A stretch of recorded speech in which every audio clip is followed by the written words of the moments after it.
मंच से विराजमान बीसी साहिबान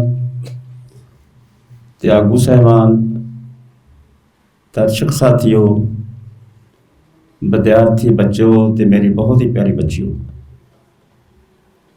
लंबे समय तो विचारां साझियां होईयां ने। साडे तो पहला लगभग चंगे अर्थक माहर बोल के गए ने। असीं तां उन्हां दे मुकाबले कुछ भी नहीं कहा जा सकता है भी जोड़ा यह पंडाल है इह जे सब तो अनपढ़ बंदा बोलने वाला मैं हाँ। इस करके थ्योरीकली साडे कोले बोलण नूं बहुता कुछ नहीं हुंदा। साडे कोले फील्ड नाल जुड़ियां गल्लां बहुत होंदियां ने। इसे करके असीं आम चर्चा च करदे हुंदे गल भी असीं पढ़े होए घट आ, रड़े होए वध आ।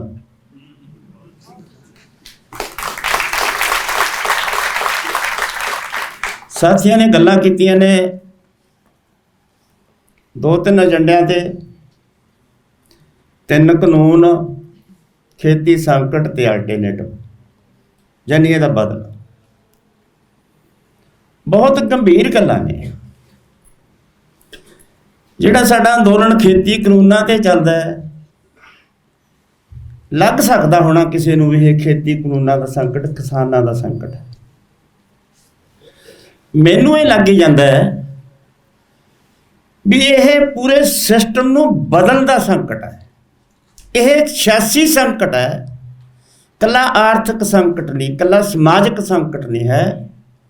यह बहुत बड़ा एक पोलीटिकल संकट है जिहदी देन है, जिहदे करके असीं अज मोर्चों 'च बैठे हाँ।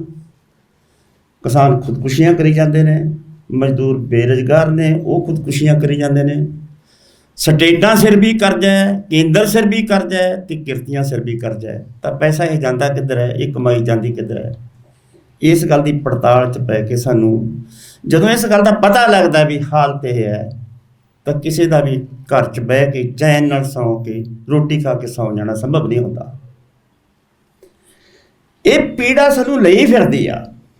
ये पीड़ा सानू किताबां चों मिलदी जरूर है, पर थ्योरी एक थ्योरी हुंदी है, थ्योरी एक राह दसाऊ साधन है। उस थ्योरी ते चल के जिन्ना चिर तक किसी काम नूं तुसीं प्रैक्टिकली नहीं कर लेंदे, वो थ्योरी किसी काम दी नहीं है। तुसीं किताबी कीड़े बन के रह जाओगे। किताबां पढ़दे हो, ऐ होना चाहिए, ऐ होना चाहिए, ऐ होना चाहिए। इन्हां गल्लां नूं जदों असीं कहने आ भी अंदोलन करना भाई, अंदोलन दे विच आह गल्लां जरूरी आ। जे ये गल्लां पालन कर लोगे तो तुसीं डिसिपलिन दे विच रहण वाले, जाबता सीखण वाले, लड़ाकू, संकट के टाइम ते सीरियस होने वाले, संकटां दा हल करन वाले, संकटां दा हाकम जमातां दीआं चालां नूं बुझण वाले ते उहदा जवाब देण दा तुहाडे च योग्यता जदों आ गई, फिर लड़ाई जितनी बहुत ही सौखी है। असीं यही ट्रेनिंगां कीतियां ने हुण तक। साडी जिहड़ी लड़ाई है, जदों असीं इहदे ते निगाह मारदे हां, तुसीं जाके साडीआं स्टेजां ते बुलारे सुणिया करो, सुणदे भी होवोगे तुसीं। असीं जदों गल करदे हां पूरे सिस्टम की गल करदे हां, आल संसार की, पूरे दुनिया की गल करदे हां। दुनिया दे विच किहदा कब्जा है, किहड़े प्रबंध का कब्जा किया होया है, किहड़े प्रबंध से साडीआं हुकूमतां चलदियां ने, जिहड़े साडे हाकम ने वो किहदे कहणे तो गल करदे ने, किहड़ियां पॉलिसियां ते काम करदे ने, किहड़ियां नीतियां ते काम करदे ने। वो नीतियां किहदे पक्ष पूरदियां ने, किन्ना पासे खड़दियां ने, किन्ना दे मुनाफिਆਂ की गल करदियां ने, की तो खो के किहनूं देण दीआं गल्लां करदियां ने। जिन्हां गल्लां दा सानूं अवेयर होना बहुत जरूरी है। साथियों देखो, असीं भी स्कूलों चों आए हाँ। अज एक विद्यक अदारा जिहड़ा साडे मालवे दा सब तो उच्चा विद्यक अदारा है, मैनूं पहली बारी इत्थे आउण दा मौका मिलिਆ, बोलण दा मौका मिलिਆ। सानूं खुशी है गल इस गल दी कि साडी गल विद्यक अदारे चल पई। विद्यक अदारे तो अक्सर ये हुंदा है, कोई विद्यार्थी इंटैलीजेंट विद्यार्थी है, परसनैलिटी चंगी, परसनैलिटी चंगे कपड़े पाए हुए ने, जे उन्होंने कोई उच्ची अधिकारी कोई अफसर पूछ ले भी तू बच्चा किहदा, वो फार्मर का बच्चा दसण नूं तैयार नहीं, भी मैं किसान का बेटा कहण नूं तैयार नहीं। क्योंकि किसान समाज का सब तो लताड़िया होया, सब तो बेइंसाफी हंडाउण वाला, सब तो घट आमदन वाला, सारिया मारां झल्लण वाला, सारिया गल्लां पूरियां करन वाला, सब दियां लोड़ां पूरियां करन वाला, सब नूं ऑब्जर्व करन वाला एक बहुत बड़ी जमात है। तो वो हमेशा ही कहा जाता भी ये घाटे च है, यह धंधा नहीं करना चाहिए।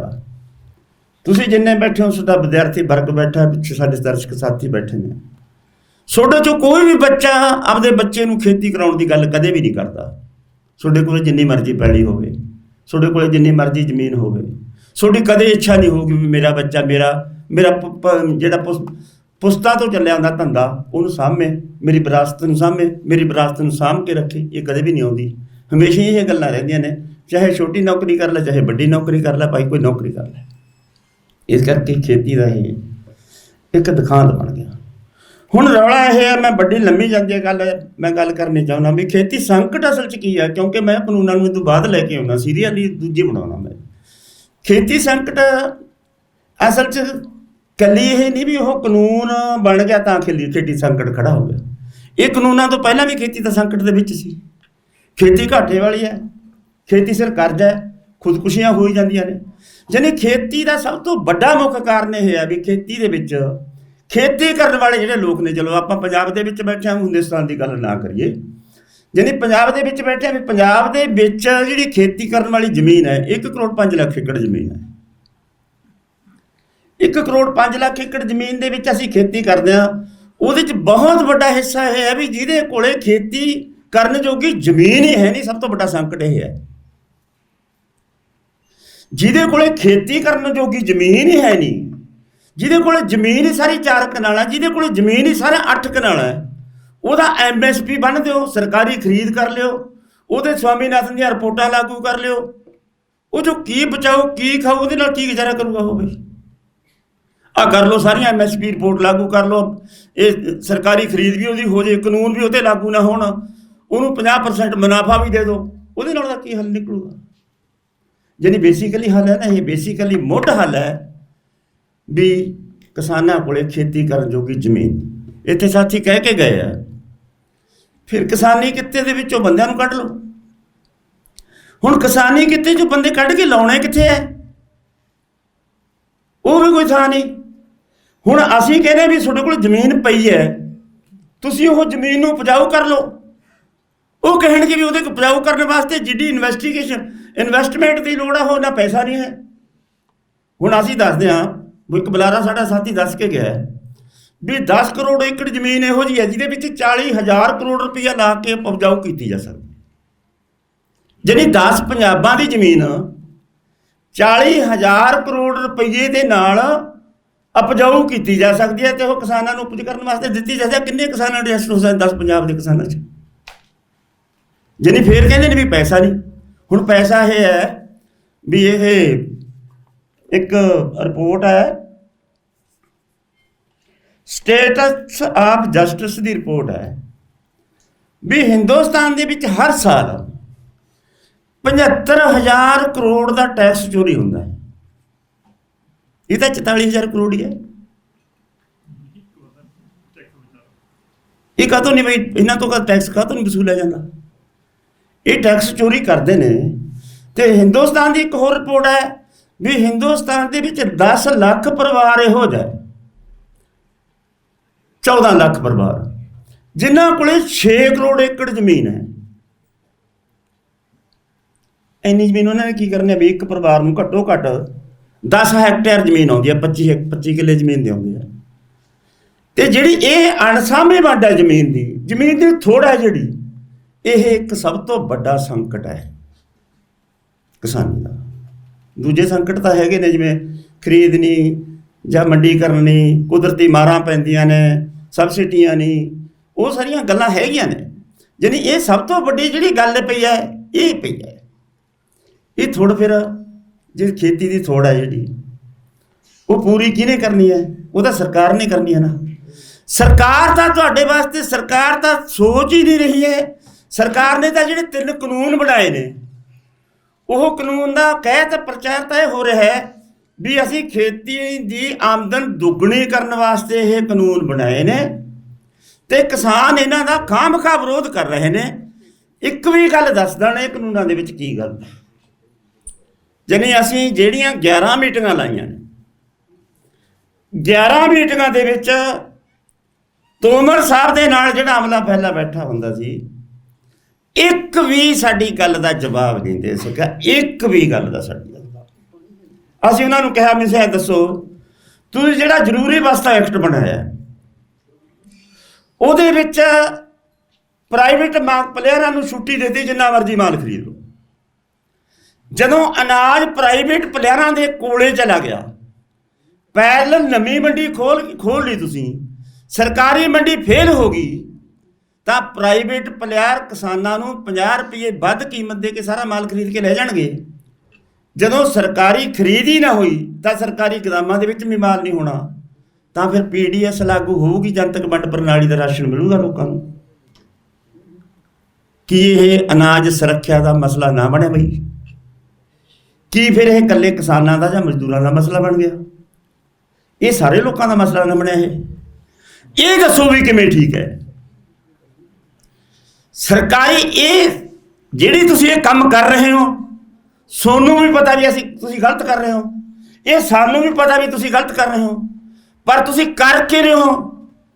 ਕਿਉਂਕਿ ਤੁਸੀਂ ਉਹਨਾਂ ਨਾਲ ਕਮਿਟਮੈਂਟ ਕੀਤੇ ਹੋਏ ਨੇ, ਤੁਹਾਡੇ ਐਗਰੀਮੈਂਟ ਹੋਏ ਨੇ, ਤੁਹਾਡੇ ਸਾਈਨ ਹੋਏ ਹੋਏ ਨੇ। ਤੁਸੀਂ ਵਿਸ਼ਵ ਭਰ ਸੰਸਥਾ ਦੀਆਂ ਨੀਤੀਆਂ ਤੇ ਨਰਸਿਮਹਾ ਰਾਓ ਨੇ 1991 ਦੇ ਵਿੱਚ ਦਸਤਖਤ ਕੀਤੇ ਹੋਏ ਨੇ ਕਿ ਸੰਸਾਰ ਭੰਡਾਰ ਅਨਾਜ ਭੰਡਾਰ ਕਰਨ ਦੀ ਹਿੰਦੁਸਤਾਨ ਨੂੰ ਲੋੜ ਨਹੀਂ ਹੈ। ਹਿੰਦੁਸਤਾਨ ਨੇ ਜੇ ਅਨਾਜ ਤੇ ਖਾਣ ਦੀਆਂ ਵਸਤਾਂ ਲੈਣੀਆਂ ਤਾਂ ਯੂਰਪੀਅਨ ਕੰਟਰੀਆਂ ਤੋਂ ਲਓ, ਸਾਡੇ ਕੋਲੇ ਅਨਾਜ ਬਹੁਤ ਹੈ। ਤੁਸੀਂ ਇਹ ਬੰਦ ਕਰੋ ਸਬਸਿਡੀ ਤੇ ਇਹ ਕਾਰਪੋਰੇਟ ਘਰਾਣਿਆਂ ਦੇ ਹਵਾਲੇ ਕਰੋ ਸਾਰਾ ਸਮਾਨ। ਜਿਹੜੀ ਖੇਤਾਂ 'ਚ ਪੈਦਾਵਾਰ ਹੁੰਦੀ ਹੈ ਉਹ ਕਾਰਪੋਰੇਟਾਂ ਕੋਲੇ ਹੋਵੇ। ਫਿਰ ਕਾਰਪੋਰੇਟ ਜਿਵੇਂ ਸਾਥੀ ਦੱਸ ਕੇ ਗਏ ਨੇ ਵੀ ਮਰਜ਼ੀ ਦਾ ਰੇਟ ਲਾਉਣਗੇ। ਆਹ ਛੂਟ ਦੇ ਦੀ ਉਹਨਾਂ ਨੂੰ, ਆਹ ਕਹਿੰਦਾ ਤੁਹਾਡਾ ਕਾਨੂੰਨ ਮੰਡੀਆਂ ਬਰਾਬਰ ਲਿਆ ਕੇ। ਹੁਣ ਸਵਾਲ ਇਹ ਹੈ, ਜਦੋਂ ਅਸੀਂ ਉਦਾਹਰਨ ਦਿੰਦੇ ਹਾਂ ਵੀ ਇਸੇ ਤਰ੍ਹਾਂ ਹੁੰਦਾ ਜਦੋਂ ਕੋਈ ਅਦਾਰਾ ਫੇਲ ਕਰਨਾ ਹੈ ਤਾਂ ਉਹਦੇ ਅਦਾਰੇ ਦੇ ਬਰਾਬਰ ਪ੍ਰਾਈਵੇਟ ਅਦਾਰਾ ਖੋਲ੍ਹ ਦੇਣਾ ਤੇ ਸਰਕਾਰੀ ਅਦਾਰੇ ਦੀਆਂ ਸਹੂਲਤਾਂ ਕੱਟ ਕੇ ਉਹਨੂੰ ਸੀਮਿਤ ਕਰ ਦੇਣਾ, ਉਹਨੂੰ ਸੰਗੇੜ ਦੇਣਾ, ਜਿਵੇਂ ਤੁਹਾਡੀ ਯੂਨੀਵਰਸਿਟੀ ਨੂੰ ਸੰਗੇੜਿਆ ਹੋਇਆ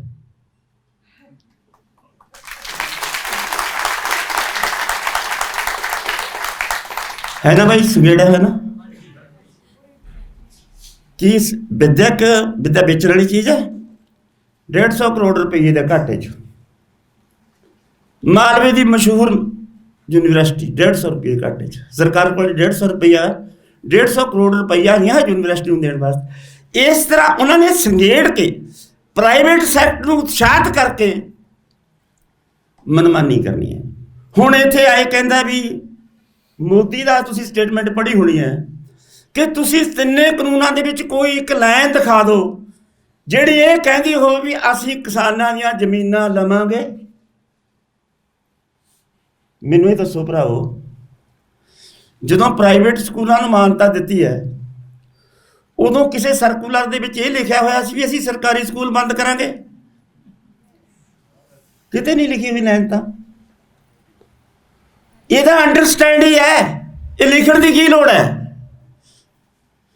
ਜਦੋਂ ਤੁਸੀਂ ਉਹਨੂੰ ਫੇਲ ਕਰਨ ਵਾਸਤੇ ਪਾਲਿਸੀ ਲਿਆਂਦੀ ਵੀ ਕੋਈ ਬੱਚਾ ਤੁਸੀਂ ਫੇਲ ਨਹੀਂ ਕਰਨਾ, ਸਕੂਲ ਜਾਓ ਨਾ ਜਾਓ ਤੁਹਾਨੂੰ ਕਿਸੇ ਨੇ ਪੁੱਛਣਾ ਨਹੀਂ, ਰਿਜ਼ਲਟ ਮਾੜਾ ਜੇ ਇੰਕਰੀਮੈਂਟ ਤੇ ਕੋਈ ਫਰਕ ਨਹੀਂ ਪੈਣਾ, ਛੁੱਟੀਆਂ ਬਾਹਰ ਚਲੇ ਜਾਓ, ਸਕੂਲ ਬੰਦ ਕਰ ਦਿਓ, ਕਰੀ ਜਾਓ ਗਰਦੌਰੀਆਂ ਖੇਤਾਂ ਦੀਆਂ, ਕੋਵਟਾ ਵਾਲਿਆਂ ਨੂੰ ਗਿਣੀ ਜਾਓ ਜਾ ਕੇ, ਸਕੂਲ ਚਾਹੋ ਨਾ ਆਓ, ਪੇਪਰ ਦੇ ਵਿੱਚ ਕੁਐਸਚਨ ਪੇਪਰ ਲਓ, ਕਾਂਟੇ ਮਾਰੀ ਜਾਓ, ਕਾਂਟੇ ਮਾਰੀ ਜਾਓ, 0 ਨੰਬਰ ਦੇ ਕੇ ਅੱਗੇ ਲਿਖਣਾ ਪਊਗਾ ਤੁਹਾਨੂੰ ਪਾਸ। ਫਿਰ ਭਾਈ ਕੀ ਹੈ, ਜਿਹੜੇ ਸਰਕਾਰੀ ਸਕੂਲ ਦੇ ਵਿਦਿਆਰਥੀ ਨੇ ਉਹ ਡੰਗਰ ਚਾਰਨ ਤੋਂ ਬਿਨਾਂ ਗਾਹਾਂ ਕੀ ਕਰਨਗੇ? ਜਾਂ ਖੇਤੀ ਕਰਨਗੇ, ਜਾਂ ਸੀਮੈਂਟ ਦੇ ਥੈਲੇ ਢੋਣਗੇ, ਜਾਂ ਸਰੀਏ ਕੱਟਣਗੇ। ਉਹ ਹਾਲਤ ਇਸ ਵੇਲੇ ਪ੍ਰਾਈਵੇਟ ਅਦਾਰਿਆਂ ਦੀ ਹੋਂਦ ਕਰਕੇ, ਸਰਕਾਰੀ ਅਦਾਰਿਆਂ ਦੀ ਹੋਂਦ ਇਸ ਕਰਕੇ, ਕਿਉਂਕਿ ਉਹਨਾਂ ਨੂੰ ਇਸ ਕਮਜ਼ੋਰੀ ਦਾ ਸਮਾਜ ਦੀ ਦਾ ਪਤਾ ਹੈ ਕਿ ਸਮਾਜ ਦੇ ਵਿੱਚ ਹਰ ਇੱਕ ਬੰਦਾ ਆਪਦੇ ਬੱਚੇ ਨੂੰ ਪੜ੍ਹਾਉਣਾ ਚਾਹੁੰਦਾ ਹੈ, ਤੇ ਮੱਧ ਵਰਗੀ ਲੋਕ ਇਹ ਨੇ ਵੀ ਉਹ ਕਿਸੇ ਵੀ ਕੀਮਤ 'ਤੇ ਆਪਦੇ ਬੱਚਿਆਂ ਨੂੰ ਉੱਚੀਆਂ ਫੀਸਾਂ ਦੇ ਕੇ ਵੀ, ਇਹਨਾਂ ਦਾ ਕਿਰਾਇਆ ਦੇ ਕੇ ਵੀ ਪੜ੍ਹਾਉਣਗੇ, ਟਿਊਸ਼ਨਾਂ ਵੀ ਦੇਣਗੇ। ਤੇ ਵਿੱਦਿਆ ਅਦਾਰਾ ਨਹੀਂ ਰਿਹਾ, ਵਿੱਦਿਆ ਦੁਕਾਨਾਂ ਬਣਾ ਦਿੱਤੀਆਂ। ਜਿਹਦੇ ਕੋਲੇ ਪੈਸੇ ਨੇ ਉਹ ਖਰੀਦ ਲਓ, ਜਿਹਦੇ ਕੋਲੇ ਪੈਸੇ ਨਹੀਂ ਉਹ ਜਾਓ। ਤੇ ਆਹ ਦੁਕਾਨ ਵੀ ਵੇਚਣ ਦੀ ਤਿਆਰੀ ਹੈ। ਆਹ ਜਿਹੜੀ ਦੁਕਾਨ 'ਚ ਤੁਸੀਂ ਅਸੀਂ ਕਹਿੰਦੇ ਨਾ ਬਾਈ ਪਾਲਿਸੀ, ਆਹ ਪੀੜ ਹੈ ਸਾਡੇ ਅੰਦਰ। ਦੇਸ਼ ਬਚਾਉਣਾ ਹੈ, ਅਦਾਰੇ ਬਚਾਉਣੇ ਨੇ ਕਿ ਇਕੱਲੇ ਕਾਨੂੰਨਾਂ ਦੀ ਗੱਲ ਛੱਡਣੀ ਹੈ। ਹੁਣ ਜਦੋਂ ਖੇਤੀ ਸੈਕਟਰ ਦੀ ਅਸੀਂ ਗੱਲ ਕਰਦੇ ਹਾਂ, ਅਸੀਂ ਖੇਤੀ ਦੇ ਵਿੱਚ ਜਿੱਥੇ ਕੁਦਰਤੀ ਮਾਰਾਂ ਦੀ ਗੱਲ ਕਰਦੇ ਹਾਂ, ਵੀ ਕੁਦਰਤੀ ਮਾਰਾਂ ਦੀ ਵੀ ਜ਼ਿੰਮੇਵਾਰੀ ਸਾਡੇ ਤੇ ਪੈਂਦੀ ਹੈ। ਮੰਡੀਕਰਨ ਦੀ ਦਰੁਸਤੀ ਹੈ ਜਿਹੜੀ, ਉਹਦੀ ਗੱਲ ਵੀ ਕਹਿੰਦੇ ਵੀ ਇੱਕ ਘਾਟ ਹੈ, ਕਮਜ਼ੋਰੀ ਹੈ। ਅਸੀਂ ਵਿੱਚ ਇਹ ਕਹਿੰਦੇ ਵੀ ਖੇਤੀ ਬੇਰੁਜ਼ਗਾਰ ਹੈ, ਖੇਤੀ ਦੇ ਵਿੱਚ ਬੇਰੁਜ਼ਗਾਰੀ ਹੈ। ਹੁਣ ਖੇਤੀ ਦੇ ਵਿੱਚ ਜਦੋਂ ਬੇਰੁਜ਼ਗਾਰੀ ਦੀ ਗੱਲ ਕਰਦੇ ਹਾਂ ਅਸੀਂ, ਉਦੋਂ ਕੋਈ ਕਿਸੇ ਨੂੰ ਤਾਂ ਐਂ ਲੱਗ ਸਕਦਾ ਵੀ ਖੇਤ ਮਜ਼ਦੂਰ ਤਾਂ ਖੇਤਾਂ 'ਚੋਂ ਪਹਿਲੇ ਬਾਹਰ ਕਰਦੇ, ਉਹ ਤਾਂ ਬੇਰੁਜ਼ਗਾਰ ਹੋ ਹੀ ਗਏ, ਉਹਨਾਂ ਦਾ ਕੰਮ ਨਹੀਂ। ਹੁਣ ਜਿਹੜਾ ਤੁਸੀਂ ਹੋ ਵਿਦਿਆਰਥੀ ਪੜ੍ਹ ਰਹੇ ਹੋ, ਚਲੋ ਤੁਸੀਂ ਅਪਰ ਐਜੂਕੇਸ਼ਨ ਦੇ ਵਿੱਚ ਆ ਗਏ, ਸਾਡੇ ਵਾਲੇ ਤਾਂ +2 ਕਰਕੇ ਨਿਕਲ ਜਾਂਦੇ ਨੇ, ਹੇਠਾਂ ਆ ਜਾਂਦੇ ਨੇ, ਅਸੀਂ ਛੋਟੀ ਕਿਸਾਨੀ 'ਚੋਂ ਹਾਂ। ਉਹ ਜਦੋਂ +2 ਕਰਕੇ ਗਾਹਾਂ ਸਾਡੇ ਕੋਲ ਫੀਸਾਂ ਭਰਨ ਨੂੰ, ਜਾਂ ਉਹਨਾਂ ਦੇ ਵਿੱਚ ਮੈਰਿਟ ਦੇ ਵਿੱਚ ਨਹੀਂ ਆਉਂਦੇ, ਐਡਮਿਸ਼ਨਾਂ ਲੈਣ ਦੇ ਗਾਹਾਂ ਪੜ੍ਹਾਈਆਂ ਕਰਕੇ ਫੀਸਾਂ ਭਰਨ ਦੀ ਕੋਈ ਹੁੰਦੀ ਸਾਡੀ ਗੁੰਜਾਇਸ਼, ਫਿਰ ਆਉਂਦੇ ਨੇ ਜਦੋਂ ਉਹ ਸਕੂਲਾਂ ਕਾਲਜਾਂ 'ਚ ਵਾਪਸ, ਪਾਪਾ ਕੀ ਕਰਾਂ, ਕੋਈ ਨੌਕਰੀ ਤਾਂ ਮਿਲਦੀ ਨਹੀਂ। ਅਸੀਂ ਬਾਈ ਫਿਰ ਉਹਨੂੰ ਬੱਚੇ ਵਾਲਾ ਰੇੜਾ ਫੜਾ ਦਿੰਦੇ ਵੀ ਚੱਲ ਵੱਢ ਲਿਆ ਬਰਸੀਨ, ਆਹ ਨੌਕਰੀ ਹੈ ਤੇਰੀ, ਹੋਰ ਕੀ ਕਰੀਏ, ਘਰੇ ਬੱਚੇ ਤਾਂ ਨਹੀਂ ਕੱਢੇ ਜਾਂਦੇ। ਉਹ ਭੀੜ ਹੋਈ ਜਾਂਦੀ ਹੈ। 5 ਏਕੜ ਦੇ ਵਿੱਚ ਇੱਕ ਬੰਦੇ ਨੂੰ ਵੀ ਪੂਰਾ ਕੰਮ ਨਹੀਂ ਮਿਲਦਾ, ਤੇ 4 ਅਸੀਂ ਪੂਰੇ ਵਿਹਲੇ ਹੁੰਦੇ ਹਾਂ। ਤਾਈਓ ਤਖਤ ਪੋਸਾਂ ਦੇ ਤਾਸ਼ ਖੇਡਦਿਆਂ ਦੀ ਭੀੜ ਮਿਲਦੀ ਹੈ। ਕੰਮ ਹੈ ਹੀ ਨਹੀਂ, ਖੇਤੀ 'ਚ ਕੰਮ ਹੀ ਨਹੀਂ, ਇੰਡਸਟਰੀ ਕੋਈ ਹੈ ਨਹੀਂ, ਰੁਜ਼ਗਾਰ ਕਿਧਰੇ ਹੈ ਨਹੀਂ, ਮਸ਼ੀਨੀਕਰਨ ਹੋ ਗਿਆ, ਖੇਤੀ ਦੇ ਵਿੱਚ ਖੇਤੀ ਕਰਨ ਜੋਗੀ ਜ਼ਮੀਨ ਨਹੀਂ ਹੈ, ਤੇ ਹੋਰ ਕੋਈ ਪੜ੍ਹੇ ਲਿਖਿਆ ਨੂੰ ਕੋਈ ਕੰਮ ਨਹੀਂ, ਬੇਰੁਜ਼ਗਾਰੀ ਹੈ। ਦੂਜਾ ਹਿੱਸਾ ਜੇ ਐਂ ਲੈ ਲਈ ਵੀ ਸਾਰੇ ਦੇ ਸਾਰੇ ਬੇਰੁਜ਼ਗਾਰ ਤਾਂ ਨਹੀਂ ਹੁੰਦੇ, ਫਿਰ ਤੁਹਾਡੀ ਆਸ ਬੱਝੀ ਹੁੰਦੀ ਹੈ ਵੀ ਜਿਹੜੇ ਬੱਚੇ ਨੇ, ਚੱਲ ਜੇ ਉਹਨਾਂ ਨੂੰ ਸਰਕਾਰੀ ਨੌਕਰੀਆਂ ਨਹੀਂ ਮਿਲਦੀਆਂ, ਕੋਈ ਇੰਡਸਟਰੀਆਂ ਦੇ ਵਿੱਚ ਵੀ ਕੰਮ ਮਿਲ ਜੇ। ਕੋਈ ਇੰਡਸਟਰੀ ਵੀ ਹੈ ਨਹੀਂ, ਇੰਡਸਟਰੀ ਲੱਗਦੀ ਨਹੀਂ। ਇੰਡਸਟਰੀ ਉਹ ਲਾਉਣਗੇ ਜਿਨ੍ਹਾਂ ਦੇ ਵਿੱਚ ਬੰਦਿਆਂ ਦੀ ਲੋੜ ਹੀ ਨਹੀਂ,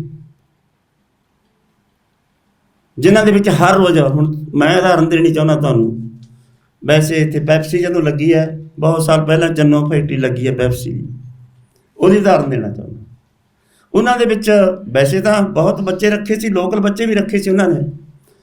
ਉੱਥੇ ਉਹਨਾਂ ਦੇ ਵਿੱਚ ਇੱਕ ਸੀਗਾ ਪ੍ਰੋਜੈਕਟ, ਆਲੂ ਦਾ ਚਿਪਸ ਬਣਾਉਂਦੇ ਆ ਉਹ, ਵੱਡੀ ਪੱਧਰ 'ਤੇ ਮਾਲ ਵਿੱਚੋਂ ਆਲੂ ਖਰੀਦਦੇ ਸੀ ਉਹ, ਤੇ ਆਲੂਆਂ ਦੀ ਛਾਂਟੀ ਕਰਨੀ, ਛੋਟੇ ਆਲੂ, ਵੱਡੇ ਆਲੂ, ਕੱਟੇ ਹੋਏ ਆਲੂ, ਗਲੇ ਹੋਏ ਆਲੂ, ਉਹ ਕੱਢਣ ਵਾਸਤੇ ਉਹ ਸੀਜ਼ਨ ਦੇ ਵਿੱਚ ਲਗਭਗ 2000 ਔਰਤਾਂ ਰੋਜ਼ ਕੰਮ ਕਰਦੀਆਂ ਸੀ ਉੱਥੇ। ਉਸ ਤੋਂ ਬਾਅਦ ਕਿਉਂਕਿ ਛਾਤਰ ਬਹੁਤ ਹੁੰਦੇ ਨੇ, ਚਲਾਕ ਬਹੁਤ ਹੁੰਦੇ ਨੇ, ਜਿਹੜੀ ਮੈਨੇਜਮੈਂਟ ਨੇ ਕਿਹਾ ਵੀ ਇਹ ਤਾਂ ਬਹੁਤ ਮਹਿੰਗਾ ਪੈਂਦਾ ਜੀ, ਇੱਕ ਇਹੀ ਜਿਹੀ ਮਸ਼ੀਨ ਲਿਆਂਦੀ ਕਿ ਆਲੂ ਸਾਰੇ ਦੇ ਸਾਰੇ ਜਿਹੇ ਜਿਹੇ ਹੈਗੇ ਪਾਓ, ਉਹ ਛੋਟੇ ਵੀ ਕੱਢ ਦੂਗੀ ਮਸ਼ੀਨ, ਵੱਡੇ ਵੀ ਕੱਢ ਦੂਗੀ, ਗਲੇ ਵੀ ਕੱਢ ਦੂ, ਤੇ ਇੱਧਰੋਂ ਪਾਓ ਤੇ ਚਿਪਸ ਬਣ ਕੇ ਪਰਲੇ ਬੰਨੇ ਨਿਕਲ ਜੂਗੀ, ਤੇ ਉਹ ਸਾਰੇ ਦੇ ਸਾਰੇ ਬੇਕਾਰ ਕੇ ਘਰਾਂ ਨੂੰ ਭੇਜਦੇ। ਇਹ ਡਿਵੈਲਪਮੈਂਟ ਹੋ ਰਹੀ ਹੈ ਦੇਸ਼ ਦੀ। ਰੁਜ਼ਗਾਰ ਵਾਲੇ ਪਾਸੋਂ ਸਾਰੇ ਪਾਸੇ ਨੱਕੇਬੰਦ, ਜਿਵੇਂ ਉਦਾਹਰਨ ਦਿੰਦੇ ਨੇ ਨਸ਼ੀਲੋ ਪਲਾਂਟ ਦੀ, ਜਿਹਦੀ ਸਮਰੱਥਾ 2 ਲੱਖ ਨਾਲ ਸਾਂਭਣ ਦੀ ਹੈ, ਸਿਰਫ 8 ਮੁਲਾਜ਼ਮ ਨੇ ਉੱਥੇ, ਜਿਹਨੇ ਰੁਜ਼ਗਾਰ ਦੇ ਸਾਰੇ ਪਾਸੇ ਨੱਕਬੰਦੇ ਕੀਤੇ ਹੋਏ ਨੇ। ਜਾਣੀ ਇਹ ਕਾਨੂੰਨ, ਇਹ ਜਿਹੜੇ ਕਾਨੂੰਨ ਬਣੇ ਹੋਏ ਨੇ, ਕਾਨੂੰਨਾਂ ਦੇ ਵਿੱਚ ਕੋਈ ਇਹੀ ਜਿਹੀ ਜਾਂ ਜ਼ਮੀਨਾਂ ਵਾਲੀ ਗੱਲ, ਤੇ ਮੈਂ ਕਹਿੰਦਾ ਸੀ ਵੀ ਜ਼ਮੀਨਾਂ ਜਾਣ ਦੀ ਗੱਲ ਹੈ ਨਹੀਂ। ਜਦੋਂ ਹੁਣ ਜ਼ਮੀਨਾਂ ਦੇ ਵਿੱਚੋਂ ਮਾਰਕੀਟ ਹੀ ਨਾ, ਕੁਛ ਬਚੇ ਹੀ ਨਾ, ਤਾਂ ਘਰ ਦਾ ਗੁਜ਼ਾਰਾ ਤਾਂ ਸਾਨੂੰ ਖੇਤੀ ਪੈਦਾਵਾਰ ਨਾਲ ਹੀ ਚਲਾਉਣਾ ਪੈਂਦਾ। ਜਦੋਂ ਇਨਪੁੱਟ ਜ਼ਿਆਦਾ ਹੋ ਗਈ, ਆਊਟਪੁੱਟ ਕੁਛ ਹੋ ਹੀ ਨਾ, ਜਾਨੀ ਮੁਨਾਫਾ ਹੋਇਆ ਨਾ, ਲਾਗਤ ਖਰਚਾ ਜ਼ਿਆਦਾ ਹੋ ਗਿਆ, ਤਾਂ ਸਾਡੀਆਂ ਘਰ ਦੀਆਂ ਲੋੜਾਂ ਕਿੱਥੋਂ ਪੂਰੀਆਂ ਹੋਣੀਆਂ ਨੇ? ਜ਼ਮੀਨਾਂ ਵੇਚ ਕੇ ਹੋਣਗੀਆਂ। ਜ਼ਮੀਨਾਂ ਤੁਸੀਂ ਪੈਸੇ ਚੱਕੀ ਫਿਰਦੇ ਹੋ, ਤੁਹਾਡੇ ਕੋਲ ਪੈਸੇ ਵਾਧੂ ਨੇ, ਤੁਸੀਂ ਲੈਣ ਨੂੰ ਤਿਆਰ ਹੋ, ਅਸੀਂ ਫਿਰ ਦੇਣ ਨੂੰ ਤਿਆਰ ਹਾਂ। ਸਾਡੇ ਕੋਲ ਜ਼ਮੀਨਾਂ ਕਿਵੇਂ ਰਹਿਣਗੀਆਂ? ਜਿਵੇਂ ਪ੍ਰੋਫੈਸਰ ਸੁੱਚਾ ਸਿੰਘ ਗਿੱਲ ਨੇ ਕਿਹਾ ਵੀ 1 ਲੱਖ ਜਿਹੜੇ ਕਿਸਾਨ ਨੇ ਜ਼ਮੀਨਾਂ ਵੇਚ ਕੇ ਵਿਹਲੇ ਹੋ ਗਏ। ਪਤਾ ਨਹੀਂ ਸਾਡੇ ਕੋਲ ਅੰਕੜਾ ਗਲਤ ਹੈ, ਸਾਨੂੰ ਤਾਂ ਐਂ ਲੱਗਦਾ ਵੀ 2 ਲੱਖ ਕਿਸਾਨ ਵਿਹਲੇ ਹੋ ਗਏ ਜ਼ਮੀਨਾਂ ਵੇਚ ਕੇ। ਇਸ ਕਰਕੇ ਹਰ ਸਾਲ ਜ਼ਮੀਨਾਂ ਵੇਚੀਆਂ ਨੇ। ਛੋਟੀ ਕਿਸਾਨੀ ਜਿਹੜੀ ਹੈ, ਛੋਟਾ ਪੌਦਾ ਛੇਤੀ ਡੁੱਬ ਜਾਂਦਾ, ਵੱਡੇ ਪੌਦੇ ਥੋੜ੍ਹੇ ਜਿਹੇ ਬਾਅਦ 'ਚ ਡੁੱਬਦੇ ਆ। ਇਸ ਜਦੋਂ ਤੱਕ ਇਹ ਪਾਲਿਸੀਆਂ ਨੇ ਆਉਣੀਆਂ, ਸਾਰੀਆਂ ਦੀਆਂ ਸਾਰੀਆਂ ਜ਼ਮੀਨਾਂ ਉਹਦੇ ਹੱਥ 'ਚ ਜਾਣਗੀਆਂ, ਅਨਾਜ ਵੀ ਸਾਰਾ ਉਹਨਾਂ ਦੇ। ਇਹ ਉਹਨਾਂ ਦੀ ਪਾਲਿਸੀ ਹੈ, ਤੈਅ ਹੈ ਕਿ ਜਿੰਨੇ ਪਬਲਿਕ ਸੈਕਟਰ ਨੇ ਉਹਨਾਂ ਸਾਰਿਆਂ 'ਤੇ ਕਾਰਪੋਰੇਟ ਦਾ ਕਬਜ਼ਾ ਹੋਵੇ, ਉਹ ਸਾਰੇ ਮੁਨਾਫਾ ਕਮਾਉਣ। ਅਤੇ ਜਿਵੇਂ ਜਿਹੜਾ ਇਹ ਖੇਤੀ ਸੈਕਟਰ ਹੈ, ਉਪਜਾਊ ਜ਼ਮੀਨਾਂ ਨੇ, ਉਪਜਾਊ ਜ਼ਮੀਨਾਂ 'ਤੇ ਵੀ ਜੇ ਕਿ ਖੇਤੀ ਹੋਵੇ, ਉਸ ਲੋੜਾਂ ਦੀ ਹੋਵੇ, ਉਸ ਮਾਡਲ ਦੀ ਹੋਵੇ ਜਿਹਨੂੰ ਸਾਮਰਾਜੀ ਪ੍ਰਬੰਧ ਅਤੇ ਕਾਰਪੋਰੇਟ ਅਦਾਰੇ ਚਾਹੁੰਦੇ ਨੇ। ਇਹ ਬਹੁਤ ਵੱਡੀ ਗੱਲ ਹੈ ਜਿਹੜੀ ਵਾਪਰਨ ਜਾ ਰਹੀ ਹੈ, ਅਤੇ ਇਹਨਾਂ ਦਾ ਸਿਰਫ ਇੱਕੋ ਇੱਕ ਮਨੋਰਥ ਹੈ ਕਿ ਇਹਨਾਂ ਦੀ ਨੀਤ ਅਤੇ ਨੀਤੀ ਦੋਨੇ ਖਰਾਬ ਹੈ। ਇਹਨਾਂ ਦੀ ਨੀਤੀ ਤਾਂ ਇਹ ਹੈ ਕਿ ਛੋਟਿਆਂ ਤੋਂ ਖੋਹ ਕੇ ਵੱਡਿਆਂ ਦੇ ਪੱਲੇ ਪਾਉਣਾ। ਨੀਤ ਇਹਨਾਂ ਦੀ ਇਹ ਹੈ ਕਿ ਇੱਥੇ ਕੁਝ % ਲੋਕ ਹੀ ਰਹਿਣ ਜਿਹੜੇ ਖਰੀਦਦਾਰ ਹੋਣ। 80% ਲੋਕਾਂ ਦੀ ਇਹਨਾਂ ਨੂੰ ਕੋਈ ਖਰੀਦਦਾਰੀ ਦੀ ਲੋੜ ਨਹੀਂ ਹੈ। ਕਾਰਪੋਰੇਟਾਂ ਦਾ ਮਾਲ ਖਰੀਦਣ ਵਾਸਤੇ 20% ਲੋਕ ਬਹੁਤ ਨੇ। ਜਾਣੀ ਭਾਰਤ ਦੀ ਕੁੱਲ ਆਬਾਦੀ ਤੋਂ 23-24 ਲੱਖ ਲੋਕ ਜੇ ਖਰੀਦਦਾਰ ਬਚਦੇ ਨੇ, ਜੇ ਬਾਕੀ ਖਰੀਦਦਾਰ ਨਹੀਂ, ਕਿ ਐਡੀ ਮਾਰਕੀਟ ਨਾਲ ਸਾਡਾ ਸਰਦਾ ਹੈ।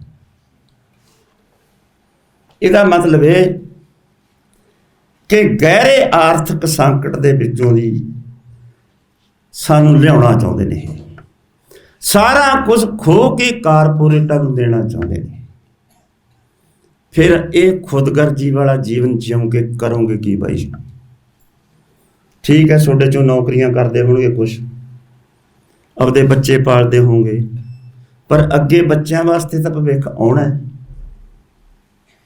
ਹੁਣ ਬੱਚਿਆਂ ਦੀ ਹਾਲਤ ਇਹ ਬਣੀ ਹੈ, ਅਤੇ ਤੁਸੀਂ ਜਿੰਨੇ ਇੰਟੈਲੀਜੈਂਟ ਬੱਚੇ ਨੇ ਉਹ ਪੜ੍ਹ ਜਾਂਦੇ ਨੇ, ਨੰਬਰ ਲੈ ਜਾਂਦੇ ਨੇ, ਅਤੇ ਆਈਲੈਟਸ ਕਰਕੇ ਬਾਹਰ ਤੁਰ ਜਾਂਦੇ ਨੇ। ਖੁਸ਼ੀਆਂ ਮਨਾਉਂਦੇ ਆ ਬਾਹਰ ਨੂੰ ਜਾਂਦਿਆਂ, ਉਹਨਾਂ ਦੀ ਗੋਦੀ 'ਚ ਜਾ ਬੈਠਦੇ ਨੇ ਜਿਨ੍ਹਾਂ ਨੂੰ ਇੱਥੋਂ ਕੱਢਣ ਦੀ ਖਾਤਰ 2 ਸਦੀਆਂ ਲੱਗ ਗਈਆਂ। ਨੌਜਵਾਨਾਂ ਨੇ ਗਲ 'ਚ ਫਾਹੇ ਲਏ ਨੇ, ਉਹਨਾਂ ਦੀ ਗੋਦੀ ਦੇ ਵਿੱਚ ਮੁੜ ਕੇ ਫਿਰ ਜਾ ਵੜੇ, ਅਤੇ ਉਹਨਾਂ ਨੂੰ ਸਾਡੇ ਹਾਕਮ ਪੂੰਜੀ ਨਿਵੇਸ਼ ਦਾ ਸੱਦਾ ਦੇ ਰਹੇ ਨੇ। ਆ ਜਾਓ ਪੂੰਜੀ ਲਾ ਦਿਓ, ਲਾਓ ਪੂੰਜੀ। ਕੋਲੇ ਦੀਆਂ ਖਾਣਾਂ ਵੀ ਉਹਨਾਂ ਦੇ ਹਵਾਲੇ, ਰੇਲ ਗੱਡੀਆਂ ਵੀ ਉਹਨਾਂ ਦੇ ਹਵਾਲੇ, ਹਵਾਈ ਅੱਡੇ ਵੀ ਉਹਨਾਂ ਦੇ ਹਵਾਲੇ। ਕੁਛ ਛੱਡਿਆ ਵੀ ਹੈ? ਜਿਹੜੀ ਇੱਥੇ ਕਹਿ ਦਿੰਦੇ ਹਾਂ, ਅਸੀਂ ਕਹਿ ਦਿੰਦੇ ਹਾਂ ਬਹੁਤ ਸਾਰੀਆਂ ਗੱਲਾਂ ਵੀ ਕਿਸਾਨ ਅੰਦੋਲਨ ਨੇ ਇੱਕ ਜਾਗਰਤੀ ਪੈਦਾ ਕਰਤੀ। ਇਹ ਗੱਲ ਕਿਸੇ ਹੱਦ ਤੱਕ ਠੀਕ ਹੈ। ਕਿਸਾਨ ਅੰਦੋਲਨ ਨੇ ਉਸ ਸਮੇਂ ਇਹ ਅੰਦੋਲਨ ਛੇੜਿਆ ਜਦੋਂ ਤਕਰੀਬਨ ਸਾਰਾ ਸੰਕਟ ਕ੍ਰਾਈਸਿਸ ਦੇ ਵਿੱਚ ਸੀ। ਸਾਰਾ ਸਮਾਜ ਪੂਰੇ ਸੰਕਟ ਦੇ ਵਿੱਚ ਸੀ, ਪੂਰੀ ਦੁਨੀਆ ਸੰਕਟ ਦੇ ਵਿੱਚ ਸੀ। ਉਸ ਸਮੇਂ ਇਹ ਅੰਦੋਲਨ ਛਿੜਿਆ, ਅਤੇ ਗੱਲ ਬਹੁਤ ਛੇਤੀ ਸਮਝ ਆ ਗਈ, ਕਿਉਂਕਿ ਸਿੱਧਾ ਅਟੈਕ ਸਾਡੇ ਚੁੱਲ੍ਹਿਆਂ 'ਤੇ ਹੈ। ਇਸ ਕਰਕੇ ਇਹਨੂੰ ਬਚਾਉਣ ਦੀ ਖਾਤਰ ਜਿਹੜੇ ਇਹ ਤਿੰਨੇ ਕਾਨੂੰਨ ਨੇ, ਇਹਦਾ ਮਤਲਬ ਹੀ ਨਹੀਂ ਵੀ ਇੱਥੇ ਲਾਗੂ ਹੋ ਜਾਣਾ ਭਾਰਤ ਦੇ ਵਿੱਚ। ਮੈਂ ਇੱਕ ਸਟੇਟ ਦੇ ਵਿਦਿਆਰਥੀ ਸਾਡੇ ਕੋਲ ਆਏ, ਪੱਛਮੀ ਬੰਗਾਲ ਦੇ ਬੋਲਣ। ਜਦੋਂ ਅਸੀਂ ਉਹਨਾਂ ਨੂੰ ਸਮਝਾਇਆ MSP ਬਾਰੇ, ਉਹ ਕਹਿੰਦੇ ਵੀ ਅਸੀਂ MSP ਬਾਰੇ ਸਾਡੀ ਸਟੇਟ ਦੇ ਵਿੱਚ ਜਾ ਕੇ ਕਿਸਾਨਾਂ ਨਾਲ ਗੱਲ ਕੀਤੀ ਵੀ ਪੰਜਾਬ ਦੇ ਵਿੱਚ 2 ਜਿਣਸਾਂ ਦਾ MSP 'ਤੇ ਸਰਕਾਰੀ ਖਰੀਦ ਹੁੰਦੀ ਹੈ, ਸਰਕਾਰੀ ਰੇਟ ਵੱਜਦਾ ਉਹਦਾ। ਉਹਨਾਂ ਦੇ ਕਿਸਾਨ ਕਹਿੰਦੇ ਵੀ ਸਾਨੂੰ ਇਸ ਗੱਲ ਦੇ ਨਹੀਂ, ਇਹ ਗੱਲ ਸੁਣ ਕੇ ਹੈਰਾਨੀ ਹੋਈ ਵੀ ਅੱਛਾ ਭਾਰਤ ਦੇ ਵਿੱਚ ਵੀ 2 ਕਾਨੂੰਨ ਨੇ, ਇੱਕ ਸੂਬੇ ਦੇ ਵਿੱਚ MSP ਨਾਲ ਜਿਨਸਾਂ ਸਰਕਾਰੀ ਖਰੀਦ ਹੁੰਦੀ ਹੈ ਤੇ ਦੂਜਿਆਂ 'ਚ ਹੁੰਦੀ ਨਹੀਂ। ਤੇ 3-4 ਦਿਨ ਸਾਨੂੰ ਉੱਤਰਾਖੰਡ ਦੇ ਵਿੱਚ ਰਹਿਣ ਦਾ ਮੌਕਾ ਮਿਲਿਆ। ਬਹੁਤ ਵੱਡੀਆਂ ਵਧੀਆ ਫਸਲਾਂ ਨੇ, ਝੋਨਾ ਹੈ, ਟਰਾਲੀਆਂ ਦੇ ਵਿੱਚ ਝੋਨਾ ਪਾਇਆ ਹੋਇਆ ਸੋਨੇ ਵਾਂਗੂ ਚਮਕਦਾ ਹੈ। ਜਦੋਂ ਉਹਨਾਂ ਨਾਲ ਗੱਲ ਕੀਤੀ ਵੀ ਇਹ ਭਾਅ ਕੀ ਵਿਕਦਾ ਹੈ, ਉਹ ਕਹਿੰਦੇ ਜੀ ਜਿਹੜਾ ਅੱਬਲ ਹੈ ਜਿਵੇਂ ਵਧੀਆ ਝਾਰਿਆ ਤੇ ਸੁੱਕਾ ਉਹ 1200 ਰੁਪਏ ਕੁਆਂਟਲ ਨੂੰ ਵਿਕਦਾ। ਆ ਭਾਈ ਸਾਡਾ ਉਹਨਾਂ ਦੇ ਨਾਲ ਰੌਲਾ ਹੈ। ਹੁਣ ਜੇ ਹਾਕਮਾਂ ਨੂੰ ਆਪਾਂ ਜਦੋਂ ਐਂ ਕਹਿੰਦੇ ਆ, ਇੱਧਰਲੇ ਪਾਸੇ ਕਹਿੰਦੇ ਆ, ਤੁਹਾਡੇ ਆਮ ਲੋਕਾਂ ਦੇ ਵਿੱਚ ਚਰਚਾ ਚੱਲਦੀ ਹੈ ਜਦੋਂ ਅਸੀਂ ਕਹਿੰਦੇ ਆ ਵੀ ਭਾਈ ਕਿਹੋ ਜਿਹਾ ਕਾਨੂੰਨ ਸਰਕਾਰ ਬਣਾਵੇ ਕਿ ਜਿਹੜੇ ਬੱਚੇ ਸਾਡੇ ਪੜ੍ਹਾਈ ਪੜ੍ਹ ਕਰਕੇ ਜਾਂਦੇ ਨੇ ਉਹਨਾਂ ਨੂੰ ਯੋਗਤਾ ਮੁਤਾਬਕ ਰੁਜ਼ਗਾਰ ਮਿਲੇ। ਜੇ ਰੁਜ਼ਗਾਰ ਨਹੀਂ ਮਿਲਦਾ, ਜਿੰਨਾ ਚਿਰ ਉਹ ਰੁਜ਼ਗਾਰ 'ਤੇ ਜਾ ਕੇ ਐਡਜਸਟ ਨਹੀਂ ਹੁੰਦੇ, ਉਹਨਾਂ ਨੂੰ ਬੇਰੁਜ਼ਗਾਰੀ ਭੱਤਾ ਮਿਲੇ। ਤਾਂ ਤੁਹਾਡੇ ਖੁੰਡਾਂ 'ਤੇ ਬੈਠੇ ਲੋਕ ਕਹਿੰਦੇ ਨੇ ਬਈ ਇੰਨਾ ਪੈਸਾ ਸਰਕਾਰ ਕਿੱਥੋਂ ਲਿਆਊਗੀ। ਹੁਣ ਖੁੰਡਾਂ ਵਾਲਿਆਂ ਨੂੰ ਇਹ ਤਾਂ ਨਹੀਂ ਪਤਾ ਵੀ ਜਿਹੜੀ ਭਾਰਤ ਦੀ ਕੁੱਲ ਘਰੇਲੂ ਆਮਦਨ ਹੈ 210 ਲੱਖ ਕਰੋੜ ਹੈ। Times of India the report ਹੈ 14 ਦਸੰਬਰ 2020 ਦੀ ਕਿ 2 ਤੋਂ 3 ਗੁਣਾ ਜ਼ਿਆਦਾ ਘਰੇਲੂ ਉਤਪਾਦਨ ਨਾਲੋਂ ਟੈਕਸ ਚੋਰੀ ਹੁੰਦਾ, ਜਿਹਨੂੰ ਕਾਲਾ ਧਨ ਕਹਿੰਦੇ ਆ। ਯਾਨੀ ਉਹ ਰਾਸ਼ੀ 600 ਲੱਖ ਕਰੋੜ ਰੁਪਈਆ ਪਿਛਲੇ 4 ਸਾਲਾਂ 'ਚ ਟੈਕਸ ਚੋਰੀ ਦਾ ਹੋਇਆ।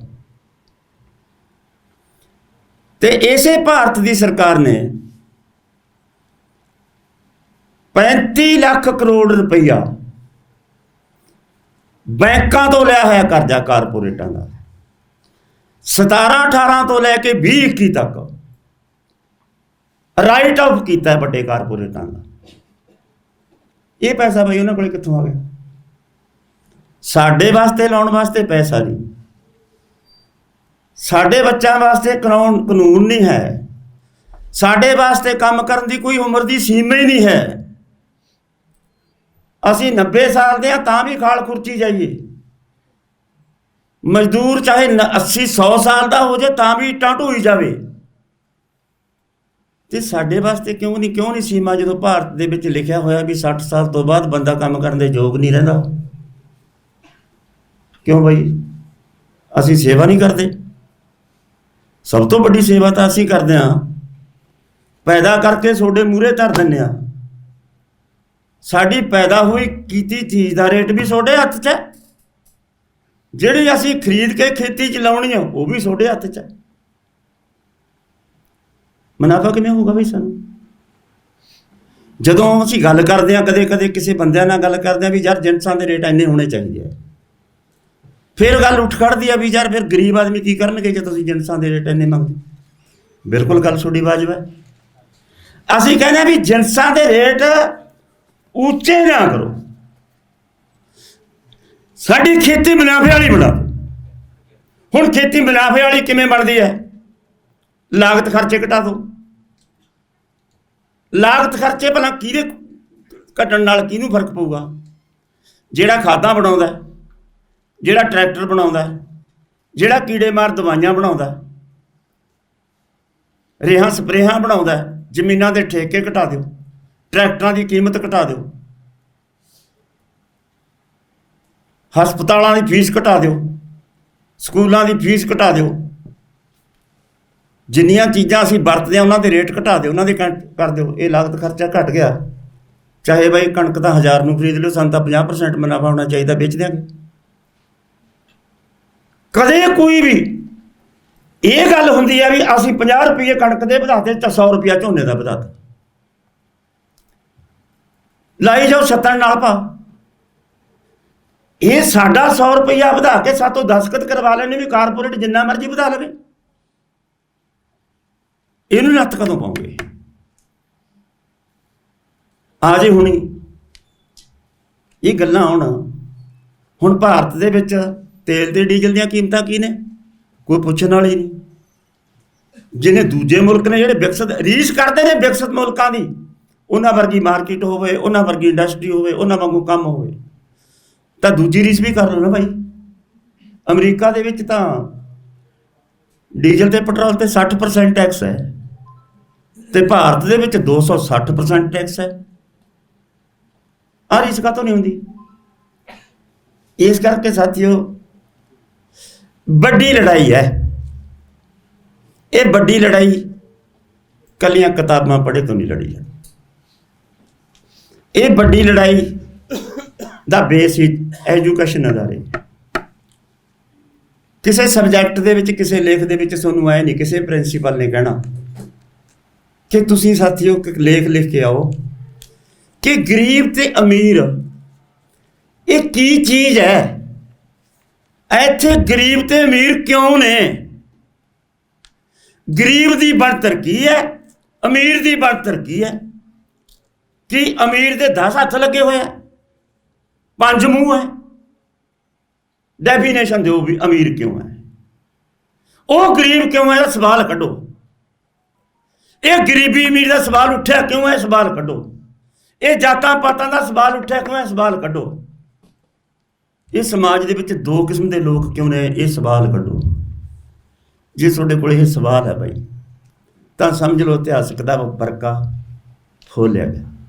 ਤਾਂ ਭਗਤ ਸਿੰਘ ਦੀ ਜਿਹੜੀ ਉਹ ਫਾਂਸੀ ਦੇ ਚੜ੍ਹਦੇ ਟਾਈਮ ਫੋਲਡ ਕੀਤੀ ਹੋਈ ਕਿਤਾਬ ਦਾ ਵਰਕਾ ਸੀ, ਤੁਸੀਂ ਨੇ ਫੋਲ ਲਿਆ।